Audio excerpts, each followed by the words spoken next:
Peace be upon you. You're watching a video from Yaqeen Institute from Youth Conversation.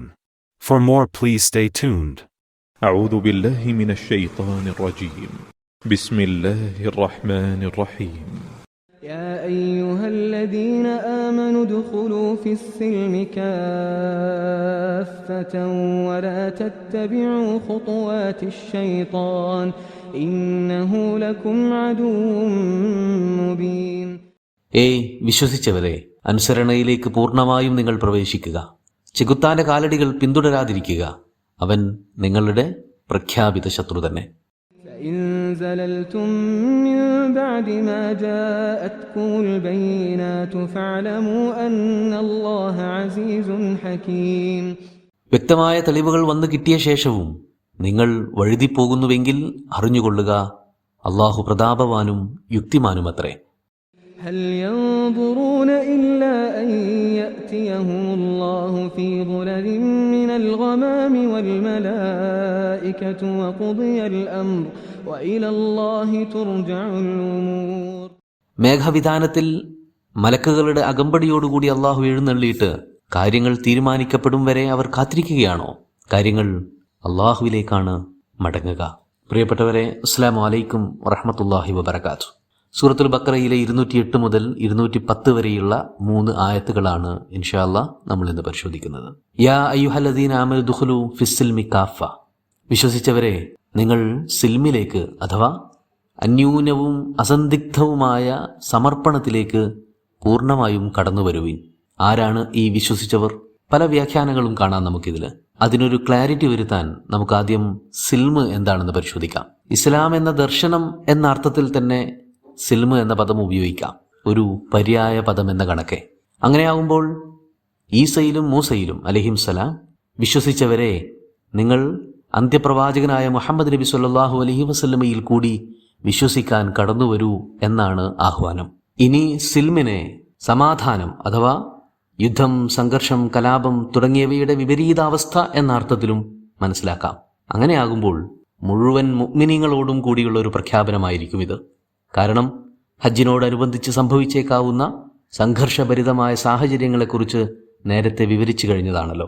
ഇനി ഒരു വേള യുദ്ധം വരെ ഉണ്ടായാലും എന്തു വേണം, എങ്ങനെ വേണം പ്രതികരിക്കാൻ എന്നും വ്യക്തമാക്കി കഴിഞ്ഞതാണ്.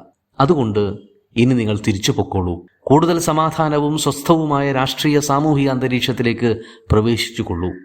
ഈ രീതിയിലും ഈ സിൽമിനെ അല്ലെങ്കിൽ ഈ ആയത്തിന്റെ ഈ ഭാഗത്തെ വ്യാഖ്യാനിക്കാവുന്നതാണ്. മൂന്നാമത്തെ അർത്ഥം അസിൽമ് എന്നത് സമർപ്പണം, ഒതുക്കം, വിധേയത്വം എന്നിങ്ങനെയൊക്കെയുള്ള അർത്ഥത്തിലും എടുക്കാം. അങ്ങനെയാകുമ്പോൾ തൊട്ടുമുകളിലുള്ള ആയത്തുകളിൽ പറഞ്ഞിട്ടുള്ള മുനാഫിക്കുകളോടുള്ള അഭിസംബോധനയായിരിക്കും ഇത്. വിശ്വാസികളുടെ കൂടെ വിശ്വാസത്തിന്റെ ചൂടും ചൂരുമറിഞ്ഞ് അതിന്റെ എല്ലാ ആദായങ്ങളും അനുഭവിച്ചു കഴിഞ്ഞുകൂടുകയും എന്നാൽ അള്ളാഹുവിനോട് മാനസികമായി വിധേയപ്പെടാൻ പാകപ്പെട്ടിട്ടില്ലാത്തവരുമായ മനുഷ്യർ, അവരാകട്ടെ മുനാഫിക്കുകളുടെ സ്വാധീന വലയത്തിൽ അകപ്പെട്ടവരുമായിരിക്കും. അത്തരക്കാരോടാണ് പറയുന്നത്, നിങ്ങൾ സമ്പൂർണ്ണ വിധേയ സമർപ്പണ ഭാവത്തിൽ വരുവിൻ എന്ന്. സന്ദർഭവുമായി ചേർത്ത് വായിക്കുമ്പോൾ മൂന്നാമത്തേതും പിന്നെ രണ്ടാമത്തേതുമായ വ്യാഖ്യാനമാവും കൂടുതൽ ചേർച്ചയുള്ളത് എന്നാണ് തോന്നുന്നത്. ഇനിയിപ്പോൾ സന്ദർഭത്തിൽ നിന്ന് അടർത്തിയെടുത്ത് വായിച്ചാൽ പോലും പ്രഖ്യാപിത മുനാഫിക്കുകളോ കാഫിറുകളോ ഒന്നുമല്ലാത്ത മുസ്ലിം സമുദായാംഗങ്ങൾക്കും ഈ കൽപ്പന ബാധകം തന്നെയാണ്. കാരണം തലയും വാലുമൊക്കെ വെട്ടിക്കഷ്ണിച്ച് ഓരോരോ അലകുകൾ ഭാഗിച്ചെടുത്താണല്ലോ ഇന്നത്തെ മുസ്ലിം സമൂഹം തങ്ങളുടെ ദീനിനെ പ്രതിനിധീകരിക്കുന്നത്.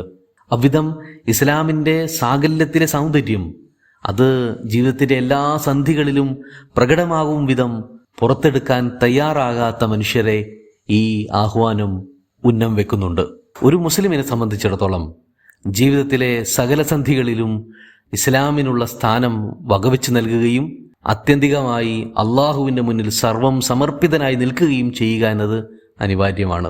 ആദർശ ചിന്തകൾ, വിജ്ഞാന കലാശാസ്ത്രങ്ങൾ, ആചാര സമ്പ്രദായങ്ങൾ, ഇടപാടുകൾ, പ്രവർത്തന മാർഗങ്ങൾ തുടങ്ങിയവയെല്ലാം ഇസ്ലാമിന് തികച്ചും വിധേയമായിരിക്കുക എന്നതും ഇതിന്റെ ഭാഗമാണ്.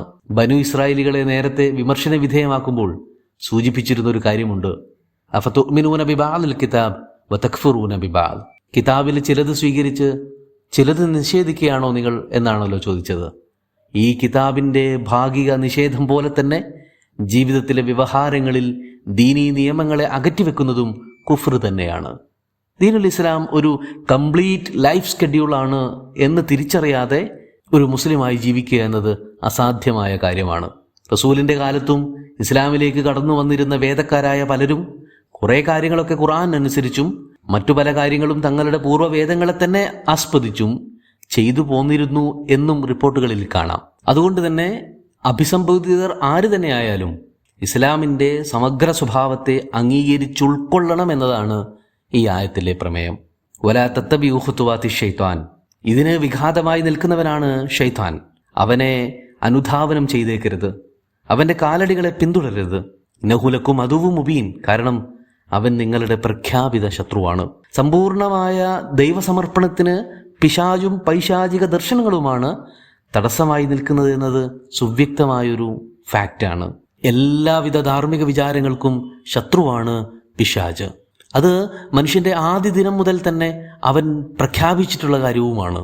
ഒരു പ്രഖ്യാപിത ശത്രുവിൻ്റെ കൂടെ ചേർന്ന് സ്വയം നാശത്തിലേക്ക് ചെന്ന് പതിക്കുക എന്നത് എത്രമാത്രം ലജ്ജാകരമായ കാര്യമാണെന്ന് കൂടി ഒന്ന് ആലോചിച്ചു നോക്കൂ. അതുകൊണ്ട് പിശാചിൻ്റെ കൂടെ കൂടരുത്, പിശാചിനെ പിന്തുടരരുത് എന്ന് പറയുമ്പോൾ അതിന് പല മാനങ്ങളുമുണ്ട്. ദൈവിക സരണിയിൽ നിന്ന് നമ്മളെ വഴിതെറ്റിക്കും വിധത്തിലുള്ള ഏതൊരു ആശയത്തെയും ഏതൊരു ആദർശത്തെയും പുൽകരുത് എന്നതു മുതൽ തങ്ങളുടെ തന്നെ ഇച്ഛകൾക്ക് ദൈവിക താല്പര്യങ്ങളെക്കാളും പ്രാധാന്യവും പ്രാമുഖ്യവും കൊടുക്കുന്നത് മുതൽ പിശാചിൻ്റെ രൂപത്തെ തന്നെ നേർക്ക് നേരെ ആരാധിക്കുന്നത് വരെയുള്ള കാര്യങ്ങൾ ഉൾപ്പെടെ സകലതും ഒഴിവാക്കണം എന്നത് തന്നെയാണ് ആ പറഞ്ഞതിൻ്റെ ഉദ്ദേശം. ഫൈൻ ജലൽത്തും മിൻ ബഅദി മാ ജാഅതുകുമുൽ ബയ്യിനാത്ത്, എത്രയെത്ര സ്പഷ്ടമായ തെളിവുകളും ദൃഷ്ടാന്തങ്ങളുമാണ് നിങ്ങൾക്ക് ലഭ്യമായിരിക്കുന്നത്. ഖദ് ബയ്യനൽ ആയാതി ലിഖൗമി യൂഖിനൂൻ, അതെ, അനവധി നിരവധി സുവ്യക്ത തെളിവുകൾ ഇതിനോടകം തന്നെ അള്ളാഹു വെളിപ്പെടുത്തിയിട്ടുണ്ട്. പിശാചും പൈശാചിക സിദ്ധാന്തങ്ങളുമെല്ലാം റിവീൽ ചെയ്യപ്പെട്ടിട്ടുണ്ട്. എന്നിട്ടും നിങ്ങൾ വ്യതിചലിക്കുന്നുവെങ്കിൽ, വഴുതിപ്പോകുന്നുവെങ്കിൽ, യഅലമു അന്നല്ലാഹു അസീസുൻ ഹക്കീം, അറിഞ്ഞോളൂ അള്ളാഹു അജയ്യനും യുക്തിജ്ഞനുമത്രേ. മറ്റൊരു വിശദീകരണം ആവശ്യമില്ലാത്ത വിധം അത്രമേൽ വ്യക്തമായ താക്കീതുകളും ഉണർത്തലുകളുമാണ് ബയ്യനത്ത് കൊണ്ട് ഉദ്ദേശിക്കപ്പെടുന്നത്. ഒരു പ്രത്യേകതരം താക്കീതാണ് ഇതെന്ന് ഈ ഘടനയിൽ നിന്ന് തന്നെ മനസ്സിലാക്കാം. നേർക്ക് നേരെ ഭീഷണിപ്പെടുത്താതെ ആ ഭീഷണിയുടെ കോളം ഒഴിച്ചിട്ടിരിക്കുകയാണ് അള്ളാഹു. നിങ്ങളെങ്ങാനും വഴുതിപ്പോയാൽ, നിങ്ങളെങ്ങാനും ഈ മാർഗത്തിൽ നിന്ന് വ്യതിചലിച്ചു കഴിഞ്ഞാൽ പിന്നെ എന്താണെന്നുള്ള ഭീഷണിയൊന്നും അവിടെ വ്യക്തമാക്കുന്നില്ല.